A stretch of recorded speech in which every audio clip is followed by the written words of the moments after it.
Hello guys, dito pala kami ngayon. On the way kami papuntang yung Icon Siam dito sa Thailand. Napakalaki nito guys.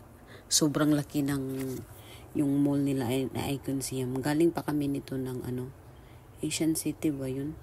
So pag galing namin sa Asian City, Tumaog sa kuwan. Guys, gusto niyo pagkawan ng mga pwede kayo. para papunta namin sa Icon City. Wala masyadong kasi yung pinuntahan namin kanina is yung last na yun last na line ng kaya dito na ayan, nagtiktak na naman. Ito lang yung pabalik-balik kong sasayaw kasi ito yung alam ko na steps. Tapos yung sabay ko sana yung anak ko pero ayaw niya. Ayan, pagpunta na dito sakay na kami ng bangka papunta dun sa malapit lang siya actually, 8 lang yung pamasahe, 8 baht sa pera ng Thailand. Tapos ayan, so ito pala ay parang nasa sentro ng Bangkok, nasa sentro siya ng Thailand yata to. Malalayo pang lakarin namin ito from doon sa hotel namin. Lakad kami mga around 5 minutes yata, tapos sakay na ng train. Ganda ng view pag gabi na kasi may kami nung sumakami kami sa river cruise. Ang ganda ng view niya pag gabi. Maganda yung bridge, yung isa yung mga temple yun. Sikat na isang building din dito. Lagi ko yung nakikita itong building na to doon sa mga yung mga BL, yung manonood ng mga BL or yung mga drama ng Thailand. Pag nanonood ka ng Thailand, lagi nyo itong nakikita ito ng building.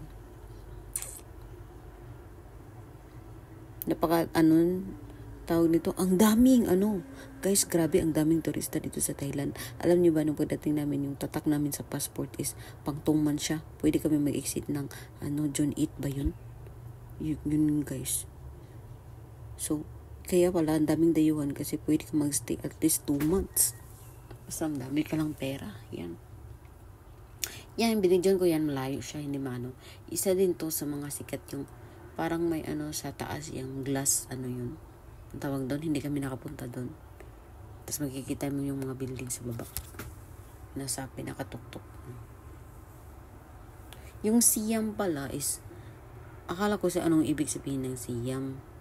Parang swerte na word yan sa kanila. Kasi may tinatawag din na Paragon Siam. Itong pupuntahan namin is Icon Siam. Napakalagi guys. Tapos napaka-unique ng niya. Sa loob mismo ng napaka-unique ng mga sites. Kasi may ganyan pang bahay-bahay na mga ikaw lang. Muli lang Icon Siam. Pinakalabo sa Ito ang daming awards. Basta very unique siya guys. Pagpasok mo sa mga. Ayan, mga ilang minuto, nakarating na rin kami dyan. Tapos pag-drop namin, alam mo yung CR nila, parang may dressing room, may upuan siya doon na pwede ka inaantok na yung anak ko. Pwede ka mag-makeup doon, ganyan.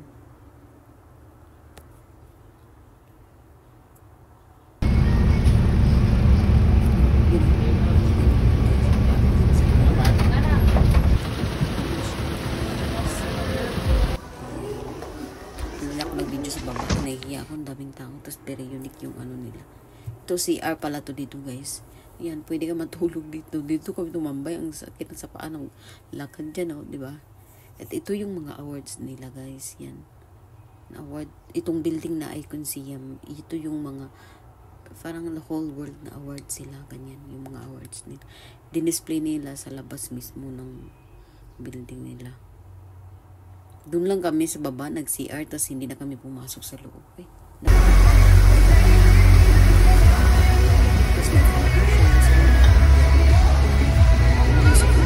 Hindi copyright. Dito na naman kami. Ayan. Diba? Saya na naman. Dami kong entry nito. May entry din ako ng gabi nito. Ako lang, yung anak ko ayaw yung sumali. Yun lang po guys. Thank you for watching. Bye-bye.